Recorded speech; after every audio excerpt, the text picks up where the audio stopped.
अस्सलामु अलैकुम वरहमतुल्लाहि वबरकातुहू। तो अज़ीज़ तलबा, ये हमारा दूसरा दर्स है कॉस्ट और प्रोडक्शन पे। इससे पहले हमने बुनियादी बातें कुछ सीखी हैं, उसी को मज़ीद हम एक्सटेंड करेंगे, उसी को मज़ीद उसके जो कॉन्सेप्ट हैं, उसके जो अनासिर हैं, उसको मज़ीद समझने की कोशिश करेंगे। और हम आज बात करेंगे टोटल प्रोडक्ट, एवरेज प्रोडक्ट और मार्जिनल प्रोडक्ट पे, यानी अल इंताज अल कुल्ली वल इंताज अल मतवस्सित वल इंताज अल हद्दी। इसको हम समझेंगे। इससे पहले हम ये समझ चुके हैं कि इंताज कहाँ से होता है, इंताज कहाँ से होता है, कोई प्रोडक्ट कैसे बनता है। हमने देखा था और हमने पढ़ा था कि किसी भी प्रोडक्ट को बनाने के लिए उसमें आपको कुछ ना कुछ लगाना पड़ता है, कुछ ना कुछ लगानी पड़ती है, कुछ ना कुछ खर्च करना पड़ता है, आपको कुछ ना कुछ एक्सपेंसेस आपको बर्दाश्त करने पड़ते हैं।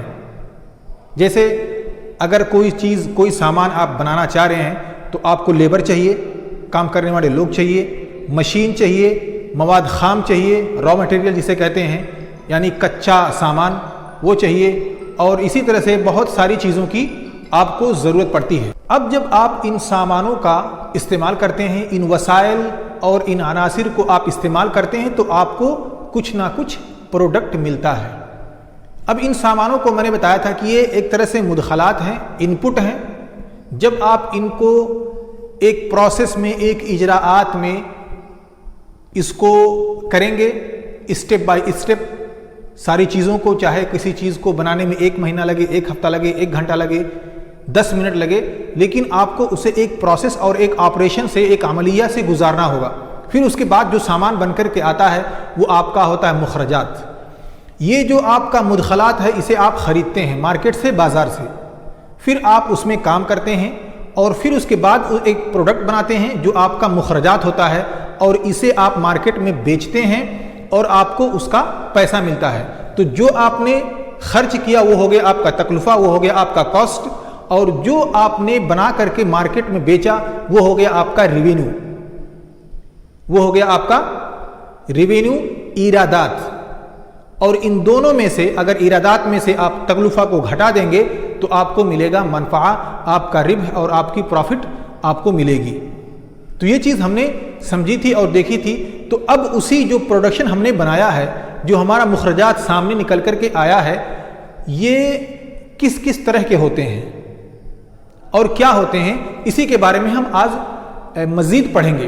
पहली चीज़ देखिए, टोटल प्रोडक्ट। टोटल प्रोडक्ट से हमको पता चल गया उसके लफ्ज़ ही से, अल इंताजुल कुल्ली से, कि जो भी हमने बनाया है उसका टोटल, हमने मान लीजिए एक दिन बनाया 20, दूसरे दिन बनाया 30, 1 घंटे बनाया 10, दूसरे घंटे बनाया 20, इन टोटल को मिला करके हमारा 25 और 40 हुआ, या 100 और 200 हुआ। तो इनका जो टोटल है वो होता है हमारा टोटल प्रोडक्ट। और एवरेज जो है वो एवरेज, यानी आप किसी सामान को बनाने के लिए जिन जिन चीज़ों का आप इस्तेमाल करते हैं उसी से उसको डिवाइड कर दीजिए, आपका एवरेज निकल जाएगा। और हद्दी जो है, अल इंताजुल हद्दी, एक स्टेप से दूसरे स्टेप के बीच में जो फ़र्क आपको दिखेगा, आपने पहले प्रोडक्शन बनाया 10 बनाया, फिर दूसरे दिन आपने 20 बनाया, या आपने कम बनाया 10 बनाने के बजाय आपने 7 ही बनाया, 8 ही बनाया। तो इन दोनों के दरमियान जो फ़र्क है, जिन वहदात का और जितने वहदात का, यही आपके लिए हद्दी का काम करते हैं। यानी हद्दी बताते हैं कि एक हद से दूसरे हद के दरमियान कितना डिफरेंस है, कितना फ़र्क है, ये आपका बताता है मार्जिनल प्रोडक्ट। तो हमने समझा कि टोटल प्रोडक्ट क्या है, एवरेज प्रोडक्ट क्या है और मार्जिनल प्रोडक्ट क्या है। अब हम इसको मज़ीद डायग्राम से या टेबल से समझने की कोशिश करते हैं। हम एज्यूम करते हैं, यानी हम इस चीज़ को फ़र्ज़न मान लेते हैं कि एक कंपनी है, कोई भी कंपनी हो, चाहे वो टेक्निकल कंपनी हो या एग्रीकल्चरल कंपनी हो या किसी और चीज़ को बनाने वाली कंपनी हो या सर्विस देने वाली कंपनी हो, एयरलाइंस कंपनी हो, किसी भी तरह की कोई भी कंपनी हो। हम यहाँ ये फ़र्ज़ करते हैं, हमने मान लिया कि चलिए वो एग्रीकल्चरल कंपनी है। अब हम यहाँ ये फ़र्ज़ करते हैं कि वो कंपनी सिर्फ अपने एक ही उनसुर को, अनासिरुल इंताज जो उसके पास हैं, जो वसाइल इंताज हैं, उनमें से सिर्फ एक ही चीज़ को तब्दील कर सकती, बाकी उसके सब साबित हैं, फिक्स्ड हैं, कंस्टेंट हैं, उसमें कोई तगय्युर नहीं आ सकती। तो हम फर्ज कर लेते हैं कि एक कंपनी है और इस कंपनी के पास ज़मीन है, ये एग्रीकल्चर कंपनी है, इसके पास ज़मीन है। अब इसके पास हमने मान लिया कि 5 हेक्टेयर ज़मीन है। अब 5 हेक्टेयर ज़मीन में उसके पास काम करने वाले लेबर जो है, हमने इसको लेबर माना एल से, उसके पास इस कंपनी में काम करने वाले 2 लोग हैं। अब 2 लोग जब काम करते हैं तो उस कंपनी में तकरीबन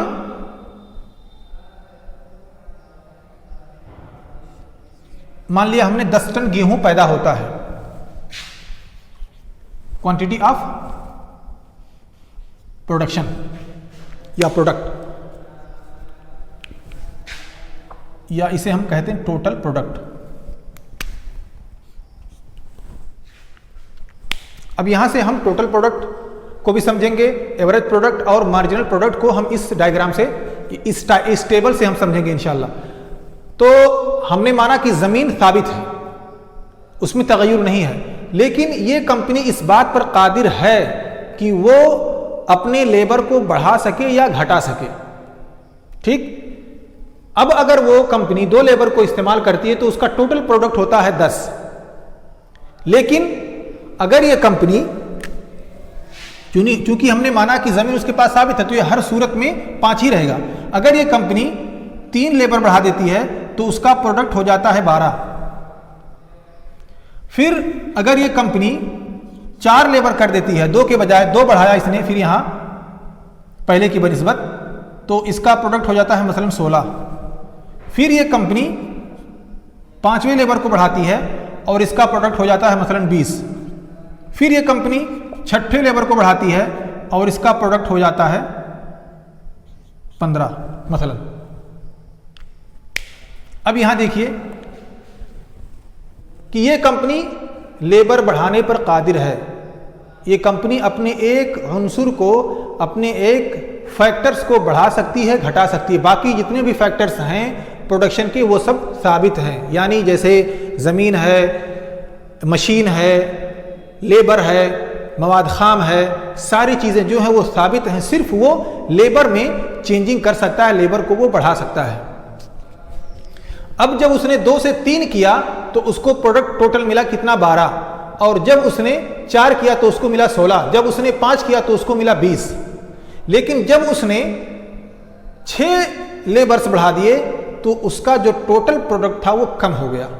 गोया कि 5वें पर तो उसे ज्यादा फायदा मिल रहा है, क्योंकि 5 जब वो लेबर रखता है तो उसे 20 टन गेहूं का या चावल का फायदा होता है। लेकिन जब 6ठा लेबर बढ़ा देता है, वो 6 कर देता है, एक और लेबर बढ़ा देता है 5 पर, तो वो 5वां 6ठा लेबर जो आता है उसकी वजह से यहाँ पे ट्रैफिक हो जाता है, यानी भीड़ भाड़ हो जाती है। और भीड़ भाड़ होने की वजह से प्रोडक्ट जो है वो कम हो जाता है। यानी मिसाल के तौर पर अगर आप कहीं पे किसी कंपनी में कोई काम कर रहा हो तो वहां पे सिर्फ 2 ही लोगों की जरूरत हो, 2 लोग मिल करके अगर काम करें तो अच्छा प्रोडक्ट देंगे। लेकिन वहां पे अगर 10 लोगों को आप डाल दें तो सब मिला जुला करके खलत मलत कर देंगे, सब इधर कमलिया मेट कर देंगे और आपको कुछ भी फायदा नहीं होगा। तो इसको ऐसे ही समझें कि जब ये 5वां या 6ठा जब आमिल काम करने के लिए खेत में आया, मजदूर, तो उसकी वजह से वहां भीड़ भाड़ हो गई और भीड़ भाड़ की वजह से प्रोडक्ट जो था वो कम हो गया, डिक्रीज हो गया। अपना वो जो प्रोडक्ट उसको देना चाहिए था वो कंपनी नहीं पैदा कर सकी, नहीं बना सकी। आप यहां पे देखें, अब ये टोटल प्रोडक्ट है, ये भी कब, जब हमारे पास 5 एकड़ जमीन हो, 2 लोग काम करने वाले हों, 5 एकड़ जमीन हो, 3 लोग काम करने वाले हों, तो ये हमको टोटल प्रोडक्ट मिल रहा है। अब देखिए कि अगर हम 5 को 10 को 2 से तकसीम कर दें, क्योंकि हमारे पास 2 लेबर है, अगर हमने 5 को 2 से तकसीम कर दिया तो हमको मिल जाएगा एवरेज। एवरेज कहां से मिलेगा, हम टोटल को 10 है, हमने टोटल को 2 से तकसीम कर दिया, हमको मिला 5, यानी 5 जो है वो एवरेज प्रोडक्ट है। ऐसे ही 12 को हमने तकसीम कर दिया 3 से, हमको मिला 4, तो 4 जो है वो एवरेज प्रोडक्ट है। तो आप देखिए एवरेज प्रोडक्ट धीरे धीरे पहले से कम हो रहा है, फिर उसके बाद भी कम होगा, उसके बाद हो सकता है ज़्यादा हो जाए किसी वजह से, फिर जो है वो आखिर में आकर के एवरेज प्रोडक्ट जो है वो बिल्कुल कम होता जाएगा। तो अगर हम टोटल प्रोडक्ट को लेबर से डिवाइड कर देते हैं, जो उनसुर मुतगय्यिर है उससे हम उसको डिवाइड कर देते हैं, तो हमको मिलता है एवरेज प्रोडक्ट। और इन दोनों के दरमियान फ़र्क 12 से लेकर के 10 के दरमियान कितना फ़र्क है? सिर्फ 2 का है, और यही 2 जो है वो आपका मार्जिनल प्रोडक्ट है, क्योंकि यहाँ पे एक आमिल बढ़ाने की वजह से हमको जो प्रॉफिट मिल रहा है वो हमारा मार्जिनल प्रोडक्ट है, वो हमारा मार्जिनल प्रॉफिट मिल रहा है। तो 12 और 10 के बीच में जो डिफरेंस आया वो हमारा मार्जिनल है। इसी तरह से 16 और 12 के बीच में जो डिफरेंस आया वो हमारा मार्जिनल है। ऐसे ही 20 और 16 के बीच में जो डिफरेंस आया वो हमारा मार्जिनल है। अब 15 और 20 के बीच में जो डिफरेंस आया, 15 और 20 के डिफरेंस में से अगर 15 से हम 20 को माइनस करेंगे तो हमको मिलेगा -5, और -5 ये मार्जिनल प्रोडक्ट है, और ये मार्जिनल प्रोडक्ट हमारा माइनस में है। उसकी वजह ये है कि हमने वहाँ पे एक ऐसे आमिल को बढ़ा दिया जिसकी ज़रूरत नहीं थी, और उसकी ज़रूरत ना होने की वजह से हमको प्रोडक्ट जो था वो कम मिला, और इसी वजह से हमारा प्रोडक्ट जो है वो मार्केट में कम आया। अब यहाँ पे एक चीज़ और हम आपको बता दें कि हमने यहाँ माना कि ये कंपनी जो है, एग्रीकल्चरल कंपनी जो है, वो इस बात पर कादिर है कि सिर्फ अपने एक ही उनसुर को बढ़ा सके, एक ही उनसुर को वो तब्दील कर सके, चाहे ज़्यादा या कम। तो अगर कोई कंपनी अपने किसी एक उनसुर को, किसी एक फैक्टर को चेंज कर सकती है, चेंज करने पर कादिर है, बाकी को वो चेंज ना कर सकी हो, सिर्फ एक ही को, बाकी को चेंज ना कर सकती हो, तो ऐसी सूरत में हम उसे कहते हैं अल इंताज फिल अजलिल कसीर, प्रोडक्शन इन शॉर्ट रन या शॉर्ट टर्म। लेकिन अगर कंपनी इस बात पर कादिर है कि अपने तमाम अनासिर को चेंज कर सके, तमाम अनासिर को बढ़ा सके, घटा सके, जैसे ज़मीन है 5 एकड़ ज़मीन, अब अगर कंपनी इसे 10 कर सकती है, 5 कर सकती है, 6 कर सकती है, घटा बढ़ा सकती है, ऐसे ही लेबर है उसे घटा बढ़ा सकती है, जितने भी अनासिरुल इंताज हैं अगर उनको वो तब्दील कर सकती है, घटा बढ़ा सकती है, तो उसे हम कहते हैं कि प्रोडक्ट इन लॉन्ग रन या लॉन्ग टर्म, अल इंताज फिल अजल तवील। अब ये अजल तवील व अजल कसीर से मकसद ये नहीं है कि वो 1 साल 2 साल या 5 साल या 1 महीना 2 महीना, इससे मुद्दत और पीरियड का कोई ताल्लुक नहीं है, बल्कि सिर्फ और सिर्फ इसका ताल्लुक इस बात से है कि क्या कंपनी इस बात पर कादिर है कि वो अपने तमाम अनासिर को चेंज कर सके, घटा सके, बढ़ा सके। अगर ऐसा कर सकती है तो वो फिल अजल तवील काम कर रही है, और अगर नहीं कर सकती है, सिर्फ किसी एक को चेंज कर सकती है, तो ऐसी सूरत में वो फिल अजल कसीर शॉर्ट टर्म काम कर रही है। इन्हीं सारी बातों को हम मज़ीद वजाहत के साथ समझते हैं, ठीक है। तो हमारे पास है टोटल प्रोडक्ट, एवरेज प्रोडक्ट और मार्जिनल प्रोडक्ट। हमने ये माना था कि हम ये काम शॉर्ट टर्म में कर रहे हैं, यानी अल इंताज फिल अजलिल कसीर, यानी ऐसी सूरत हाल जिसमें कंपनी या मुनशा अपने सिर्फ किसी एक उनसुर को, अपने सिर्फ किसी एक फैक्टर को चेंज कर सकता है, बाकी तमाम फैक्टर्स उसके साबित रहेंगे, कंस्टेंट रहेंगे, उसमें कोई तब्दीली और कोई तगय्युर, कोई वेरिएशन नहीं होगा। तो हमारे पास के है, के को हमने मान लिया, उसके पास ज़मीन है, हमने माना 2 एकड़ ज़मीन। अब हमारे पास लेबर है। जब हमारे पास 2 एकड़ ज़मीन है और हमारे पास लेबर 0 है, कोई काम करने वाला नहीं है, तो क्या हमको कोई प्रोडक्शन मिल सकता है? कोई प्रोडक्ट हमको मिल सकता है? कुछ हम इंताज और कुछ पैदा कर सकते हैं? बिल्कुल नहीं, क्योंकि ज़मीन में कुछ नहीं होगा। जाहिर सी बात है, उसके लिए आपको वर्कर लाने पड़ेंगे, लोगों को लाना पड़ेगा काम करने के लिए, फिर कोई चीज़ उसमें आप पैदा कर सकते हैं। तो जब हमारे पास लेबर 0 था तो हमारे पास टोटल प्रोडक्ट भी 0 था। जाहिर सी बात है, एमपी भी और एपी भी 0 ही होगा, वो डिफाइन ही नहीं कर पाएगा। ऐसे ही जब हमने एक लेबर बढ़ाया, तो हमको मिला 10 का प्रोडक्शन, 10 का एमपी भी और 10 का एपी भी, क्योंकि टोटल जो है तगय्युर 10 से लेकर के 0 के बीच में 10 का है, इसलिए एमपी जो हुआ 10 का हुआ। और अगर आप 10 को 1 से तकसीम करें तो 10 ही आएगा, इसलिए हमको एवरेज प्रोडक्ट भी 10 ही मिला। अब आते हैं दूसरे पे, हमने एक और बढ़ा दिया, हमने यहाँ पे तगय्युर की सिर्फ एक ही, देखिए यहाँ पे सिर्फ तगय्युर जो हो रहा है वो सिर्फ एक का हो रहा है। अगर 2 का होता तो वहाँ पे जो एवरेज प्रोडक्ट है या मार्जिनल प्रोडक्ट है इसकी वैल्यू कुछ और होती, यहाँ पे कुछ और नंबर आता, लेकिन आसानी के लिए हमने सिर्फ एक ही को यहाँ पे लिखा है। अब इस कानून से भी हम इसको समझेंगे। अब देखिए इसलिए हमने लिखा है टोटल प्रोडक्ट हमारे पास है, ये हमको टोटल मिल रहा है। हमारे पास है एवरेज प्रोडक्ट, हमने टीपी को टोटल प्रोडक्ट को लेबर से डिवाइड कर दिया, हमने 10 को 1 से डिवाइड किया, हमारे पास 10 ही आया, इसलिए हमको एपी जो है एवरेज प्रोडक्ट वो 10 मिला। अब हमारे पास 2 लेबर हो गए, अब जब 2 लेबर हुए तो हमको कितना मिला 24। हमने 24 का प्रोडक्ट किया, 24 सामान बनाए या 24 टन हमने गेहूं पैदा किया, और इन दोनों में जो डिफरेंस है 24 और 10 में जो डिफरेंस है वो हमको 14 का मिला। इसलिए जो एमपी हुआ मार्जिनल प्रोडक्ट मिला हमको 14 का, और हमको मिला 12 एवरेज प्रोडक्ट, क्योंकि हमने 24 को 2 से तकसीम कर दिया। एवरेज प्रोडक्ट हमने टोटल प्रोडक्ट को लेबर से डिवाइड कर दिया, 24 को हमने 2 से डिवाइड कर दिया, तो हमको मिला 12। इसको समझ लें ऐसे ही। अब ये 12 जो है यही आपका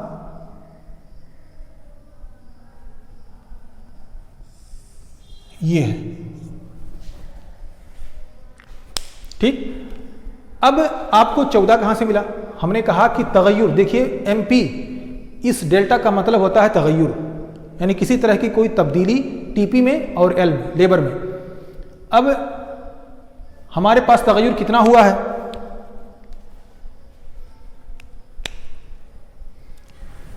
10 और 24 के बीच में कितना का तगय्युर हुआ है?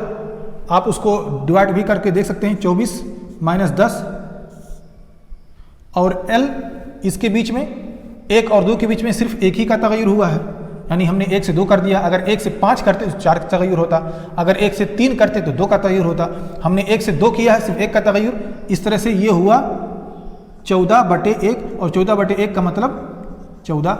इस तरह से हमको ये 14 का एवरेज मिला, और यही ये चीज़ ये आपको यहाँ पे दिख रही है।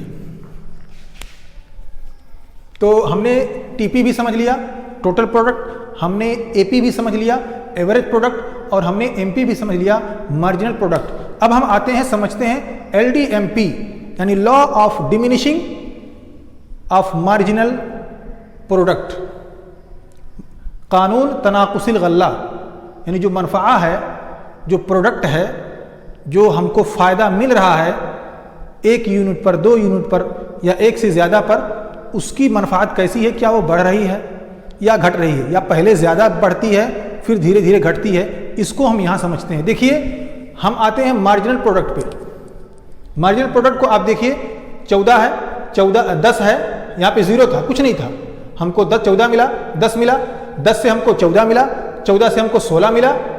ये स्टेप बाय स्टेप नहीं है, बल्कि टोटल प्रोडक्ट का जो डिफरेंस है वो यहाँ पे है। 16 मिला, फिर देखिए यहाँ पे घट रहा है, 16 से 10 आ गया। कानून तो ये होना चाहिए कि वो बढ़ता जाए बढ़ता जाए, लेकिन यहाँ पे घट रहा है, यहाँ भी घट रहा है, यहाँ भी घट रहा है। ऐसा क्यों हो रहा है?